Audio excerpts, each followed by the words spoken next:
오늘 또 고맙습니다. 저는 교실 떠난 구교사 박전현입니다. 김정한의 현대소설 사하촌입니다. 사하촌은 절 아래 마을이라는 뜻입니다. 내용은 이렇습니다. 절에 자기논 시주하고 착취당하는 절 아래 마을 사람들 이야기입니다. 도움되는 자료 만들어 보겠습니다. 구독, 공감 부탁합니다. 일잡입니다. 일제가 돌봐주는 사찰 사람들과 착취당하는 절 아래 마을 사람들, 부조리한 농촌 현실과 농민들의 저항 의지, 김정한 사하촌 해석. 제목 사하촌은 절 아랫 마을이라는 뜻입니다. 자기 논을 시주하고 착취당하는 사람들의 이야기입니다.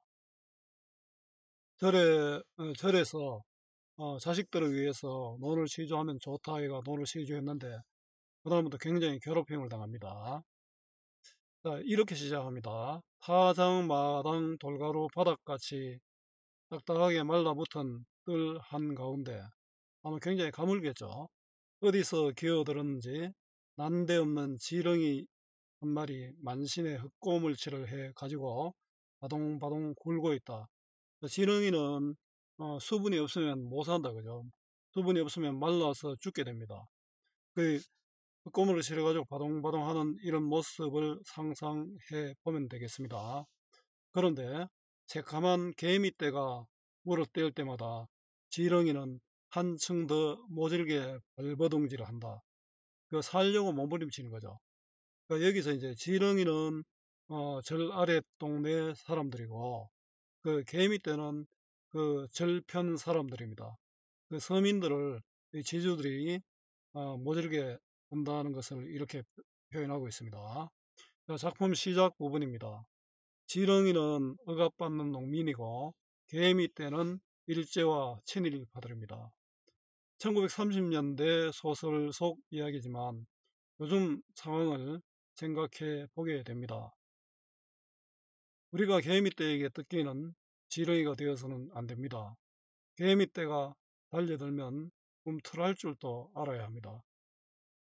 함께 읽으면 좋은 작품 제가 여기 잊어버렸는데요. 전강용의 끝빛단 니를 보면 좋습니다. 내신 수능 국어 공부 잘 하는 방법입니다. 국어는 외우는 것이 아니라 원리를 이해하는 것입니다. 따라서 본문 중심 공부 필요합니다. 이미 정해진 문제 유형, 기출 수능 학평이면 충분합니다.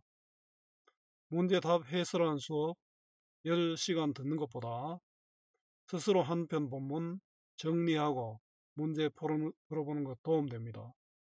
100편 문제 푸는 것보다 10편 본문 정확하게 공부해야 합니다. 요약시 보고 문제만 푸는 공부는 실패합니다. 국어는 정답을 찾는 것이 아니라 주어진 지문, 문제, 답지, 외적 증거, 이걸 외적 증거, 이게 보기입니다. 보기로 된 상황을 이해하고 가장 알맞은 답, 최적답을 찾는 것입니다. 교과서, 수특수한, 본문 중심 학습으로 독해력을 키워야 합니다. 제자로 도움됩니다. 이해의 배경입니다. 이 작품은 1930년대 농촌의 모습을 사실적으로 형상화한 소설입니다. 작품 제목이기도 한 사하촌은 보강사라는 절의 세력하에 놓인 마을로 절 소작인의 마을인 성동리와 중의 식속들이 거주하고 있는 보강리를 일컫습니다. 보강사는 변질된 종교 세력으로 일제와 결탁하여 성동리 농민들을 수탈합니다. 작품에서 주인공이라고 특정할 만한 인물을 찾기 어려운데 모든 사람들이 주인공이죠. 힘겨운 상황 속에서 함께 힘을 합쳐 어려움을 이겨내고자 하는 성동리 농민 전체가 의사전개의 중심이 되고 있습니다. 성동리는 피해받는 마을 사람들이고, 보강리는 절편들입니다. 그죠? 절인데 보통적인 우리가 생각하는 불교가 아니고 그 친일파들 집단이라고 생각하면 됩니다. 이들은 고통이 극에 달하자 현실의 모순을 자각하고 현대의식을 바탕으로 집단 행동에 나서게 되는데, 이러한 내용에는 지식인의 계몽이나 소수의 영웅적 행동보다 농민 스스로 자각과 현대가 모순 극복의 실마리가 될 수 있다고 보는 작가의식이 담겨 있습니다. 김정한 소설가는 이런 소설들을 굉장히 많이 썼습니다. 일제강점기 우리 농민들의 삶의 모습, 피해를 아주 잘 보여주고 있는 작품들입니다. 한눈에 보기입니다. 시대적 배경입니다. 1930년대는 일제와 결탁한 지주 세력의 횡포가 극에 달하던 때로 대다수 농민들은 다각적인 착취에 따른 굶주림과 토지를 잃을지도 모른다는 불안 속에서 살아갈 수밖에 없었습니다. 당시에 농사 지을 땅이 없으면 그건 죽음이죠. 사화초는 이러한 시대상을 반영하고 있는 작품입니다. 지주계층에 속한 보강리 주민들은 보강사의 소작인으로 구성된 성동리 주민들에게 소작료를 징수하고 또 경작권을 좌우할 수 있는 권한을 가지고 있습니다. 또 소작료도 이거는 뭐 지주들 마음대로잖아요. 또 마음에 안 들면 땅을 안 줄 수도 있습니다. 이들은 조합이라는 제도적 장치를 매개로 우리 합법적 하는데, 법이 모든 것을 해결할 수 있는 것은 아닙니다. 법은 어떤 면에서는 가진 자들 편에서 어, 법이 만들어지는 경우가 많습니다. 농민들을 수탈함으로써 수탈 행위를 정당화할 뿐 아니라 자기들은 법대로 했다는 거죠. 자신들의 이익을 공고히 하기 위한 직접적인 권력 행사도 서슴지 않습니다. 이에 성동리 주민들은 서로에 대한 연대의식을 바탕으로 부당한 힘에 맞서고자 하는 집단적 움직임을 보입니다. 마지막에 전부 집단 들고 이제 절퇴로 갑니다. 배경과 상징적 의미입니다. 공간적 배경입니다. 일제강점기 소상들이 모여 사는 농촌 마을이고요. 시간적 배경은 가뭄이 극심해서 모든 것이 타들어가는 초여름입니다. 상징적 의미입니다. 모순된 현실을 부각하는 구실, 또 작품 속에서 전개된 갈등, 개인이 아니라 단체의 성격을 규정하고 있습니다. 요 공간적 배경과 시간적 배경을 통해서 모순된 현실을 부각하는 역할을 하고요. 또 작품 속에서 전개되는 갈등의 성격, 그게 개인이 아니라 단체의 갈등이다, 이런 뜻입니다. 인물들과 특징입니다. 특별한 주인공을 내세우지 않고 농촌 문제는 농민 전체가 해결하는 것임을 암시하고 있습니다. 보강리 사람들, 일제의 비호를 받으며 착지하는 보강사 중, 춘사, 수사, 경찰입니다. 군청, 주사, 공무원이죠. 또 농사, 조합, 평의원, 이런 사람들이 이런 사람들은 결국 이 농민들을 착취하는 그런 사람들이죠. 한패가 되어서. 성동리 사람들은 보강리 주민들의 핍박을 받는 소작인들입니다. 치삼, 노인, 들깨, 또주리, 봉구, 고서방 등이 있습니다. 젊은 사람이면 나이 든 사람 두드러 패고 막 이런 경우도 많습니다. 주요 사건 전개입니다. 제가 여기 이렇게 자세히 정리하고 본문 부분에서는 강의에서는 일부만 하고 빼려고 합니다. 이 부분만 해도 충분하고 본문은 제 블로그에 있는 내용 또는 파일에서 충분히 보시면 됩니다. 성동리 마을에 든 극심한 가뭄, 심한 가뭄에 논바닥이 말라붙고 들깨가 이게 사람 이름입니다. 논에 물을 대러 갔다가 허탕을 치고 자기 논에 물을 물꼬를 터놓은 고서방이 폭행을 당합니다. 자기보다 젊은 사람한테 폭행을 당합니다. 가뭄의 질속과 가을의 흉자. 여름부터 이렇게 가물었는데, 자, 가을까지, 그런 여름부터 가을은 농사가 잘 될 리가 없죠. 기우제를 지냈으나 가뭄이 계속되고, 가을이 되었으나 흉년, 이 기다렸던 비가 이 가을에 오히려 내립니다. 상한의 죽음과 입도차압. 상한은 그 가동 할멈의 손자인데요. 나무하러 갔습니다. 나무하러 갔는데 이 상한이가 산지기에게 쫓겨났습니다.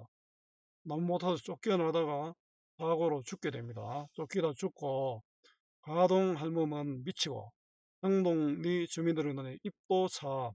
입도차압은 서 있는 배를 압수한다는 뜻입니다.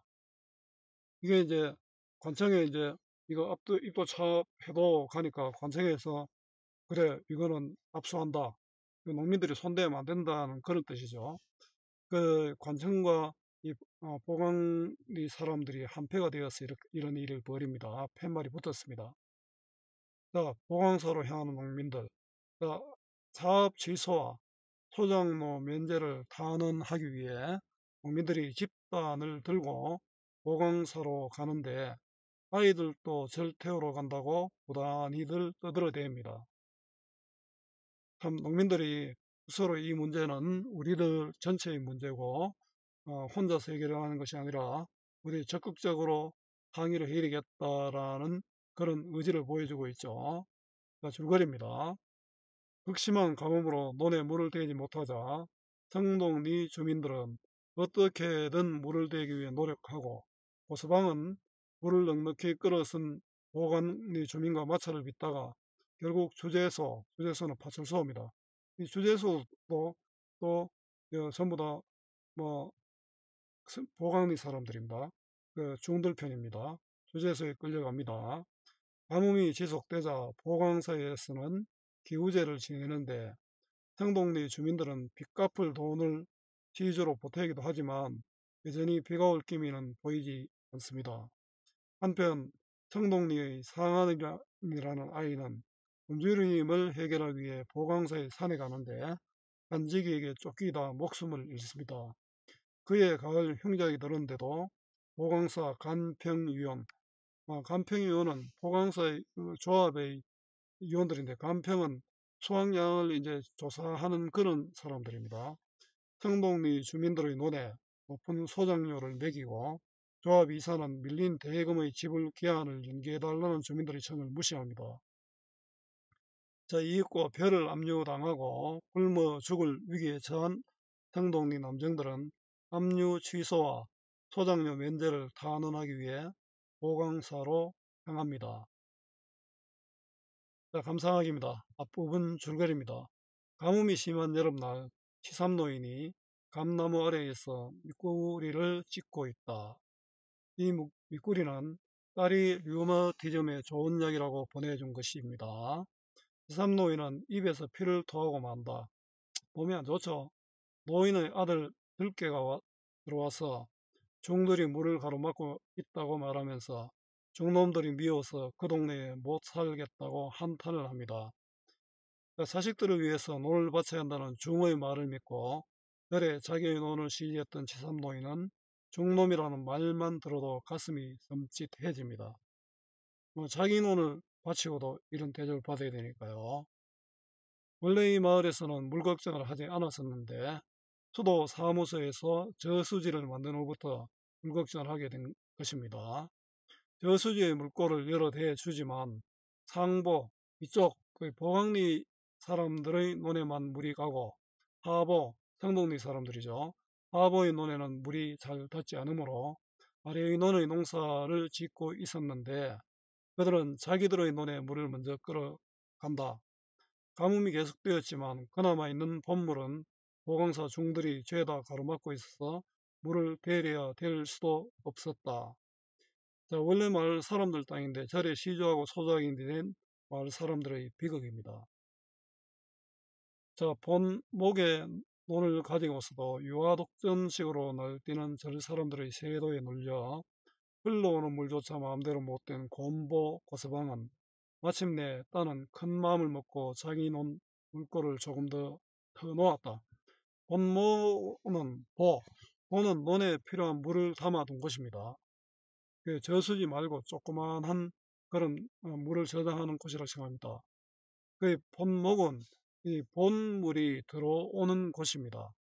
유아독조는 혼자만 잘난 체하는 것이죠.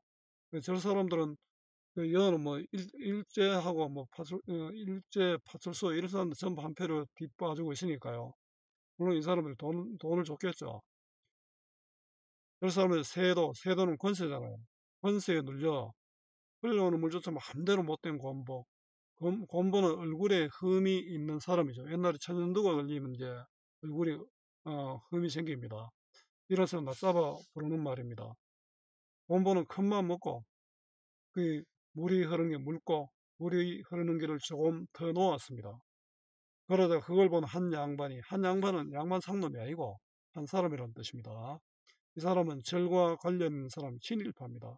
빽 소리를 내지르며 쫓아왔다. 오더니 다짜고짜로 왜 또 손을 대요? 이건 고서방에게 따지는 거죠. 이제 물도 다 돼가고 하니 나도 좀 대야지요. 하다가 고서방은 자기 말이 너무 약한 것을 깨닫고 한마디 더 보태었다. 당신 눈에는 물이 벌써 철철 넘고 있지 않소. 고서방이 물꼬를 튼 이유입니다. 한 양반이 욕심을 부리는데 나도 물 좀 대자 이거죠. 뭐 넘어? 어디 넘어? 이 양반이 눈이 있는 놈다.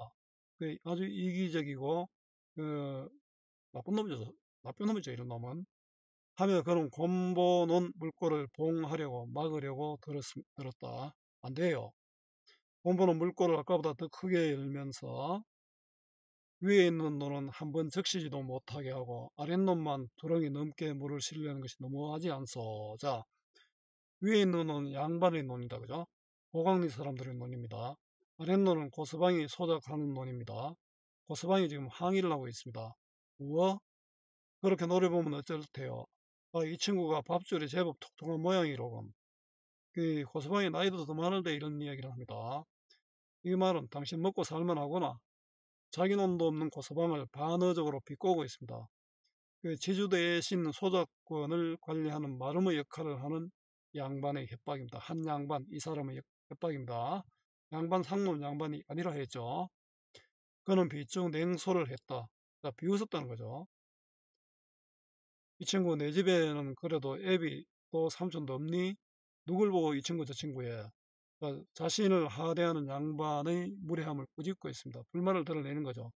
나이는 고서방이 훨씬 더 많습니다. 뭐가 어째? 야, 이 녀석이 제법 꼴값을 하는군. 꼴값은 아니고 온 행동이라는 뜻입니다. 땅판대기의 빵고. 땅판대기의 얼굴입니다. 고서방은 곰보 자국이 있잖아요. 곰보잖아요, 곰보. 얼굴에 천년도 아른 자국이 있지요. 그래, 이 상판되게 곰보 자국을 더 내줄까? 이런 뜻입니다. 고서방의 외모를 비하하면서 사오고 있죠. 이놈 개 같은 놈, 아무리 세상이 뒤바뀌어졌기로서니 국권 피탈 이후에 친일 지주 세력이 날뛰는 현실입니다. 사람이 지켜야 할 도리조차 무너진 상태입니다. 야, 이 녀석 좀 봐. 세상이 바뀌어졌다고 하하하. 나이 많은 사람한테 이 녀석 하죠.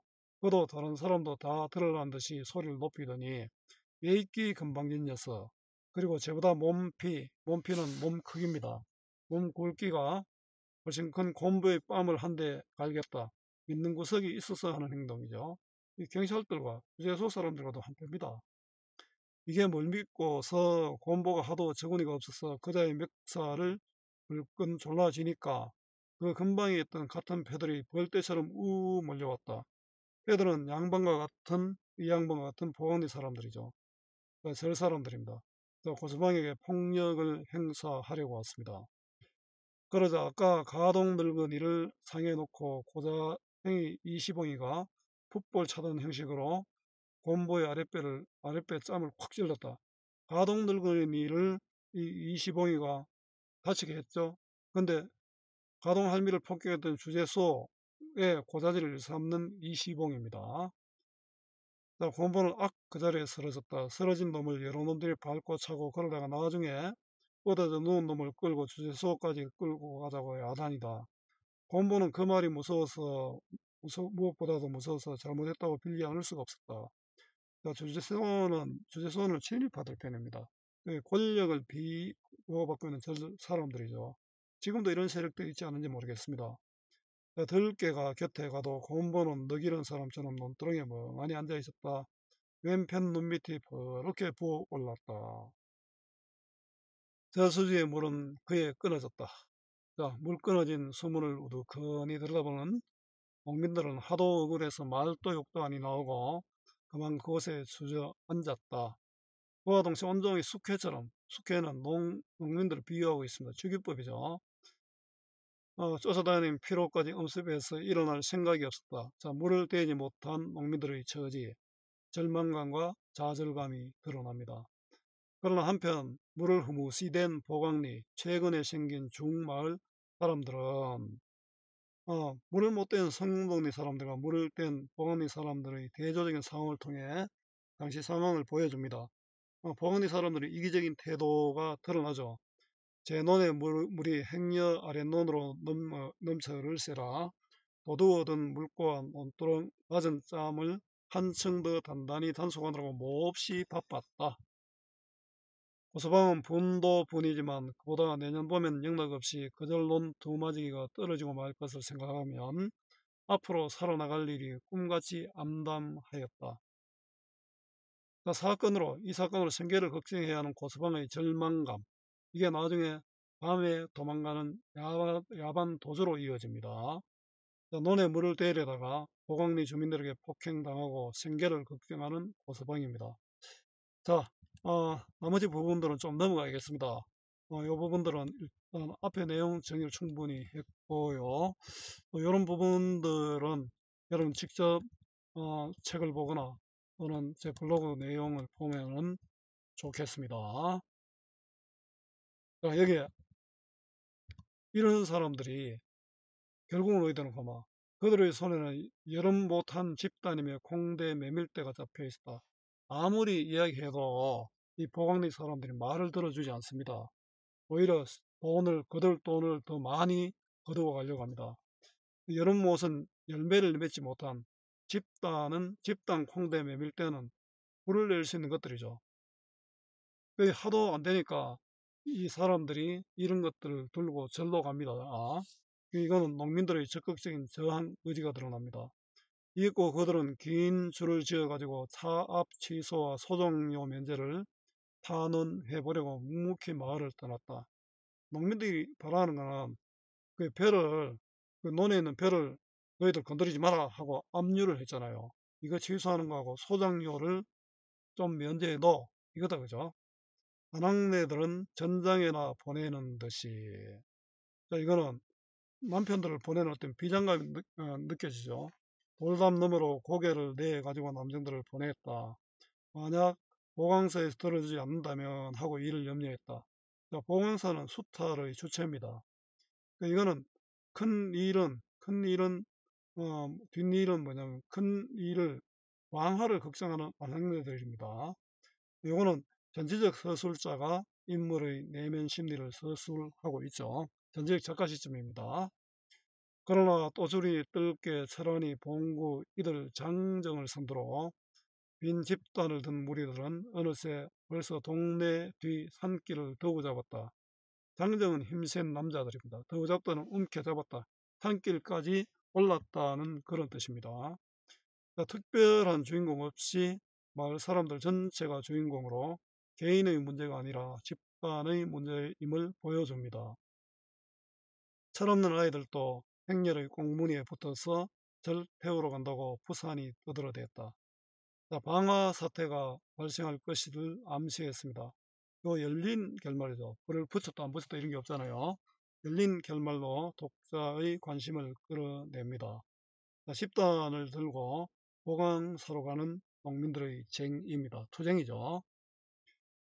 정리해 보겠습니다. 할래는 현대소설이고 농촌소설이고 단편소설이고 요 세태소설입니다. 당시 세태의 모습을 보여주니까요. 성격은 사실적입니다. 또 현실 참여적, 현실의 문제에 참여하고 있잖아요. 저항적이고 비판적이고 또 고발적입니다. 주제는 일제강점기의 부조리한 농촌 현실과 농민들의 저항, 부조리한 농촌 현실과 이에 대한 농민들의 저항, 부조리한 농촌 현실과 성동리 농민들의 집단적 저항 의지입니다. 특징입니다. 배경은 1930년대 어느 여름, 가을까지 이어집니다. 여름만 아니라 가을까지 이어지고요. 사촌인 절 아랫마을인 성동리와 보강리입니다. 전제적 작가 시점의 서술자가 다양한 인물들의 초점을 맞추어 사건들을 기술하고 있습니다. 특별한 주인공 없이 보강리와 성동리 사람들 전체의 모습을 보여주면서 농촌 문제는 개인의 문제가 아니라 전체의 문제임을 강조하고 있습니다. 서로 대립관계인 인물들을 대비하여 현실의 문제를 제기하고 있습니다. 성동리 마을 사람과 보강리 마을 사람들을 대비하고 있죠. 개인적 갈등이 아니라 계층 간의 갈등 중심으로 전개됩니다. 일반적인 농촌 계몽소설과는 달리 일반적인 농촌 계몽소설은 농민들이여 나를 따르라 이건데 그게 아니고 이 작품은 농민들이 자발적으로 깨닫는 것이 필요하다는 작가 의식이 반영되고 있습니다. 1930년대 농촌 현실을 사실적으로 형상화했습니다. 일제강점기 농촌의 내부적 모순을 농민들의 시각에서 보여줍니다. 순수한 농민들이 착취에 시달리며 적극적으로 저항할 수밖에 없는 모습을 사실적으로 그리고 있습니다. 농민들이 나약함과 이기심에서 벗어나 투쟁이죠. 투쟁이라는 집단 행동을 할 수밖에 없는 상황을 개연성은 진짜 같다는 거죠. 진짜 사실이다. 사실인 것처럼 보인다. 이런 말입니다. 있게 그려내고 있습니다. 자, 열린 결말로 독자의 관심을 이끌어내었습니다. 자, 활동하기는 문제은행 활용하시면 됩니다. 자, 수고 많았습니다. 제가 살아 있는 한 좋은 자료로 보답하겠습니다. 어디서나 검색은 박전현입니다.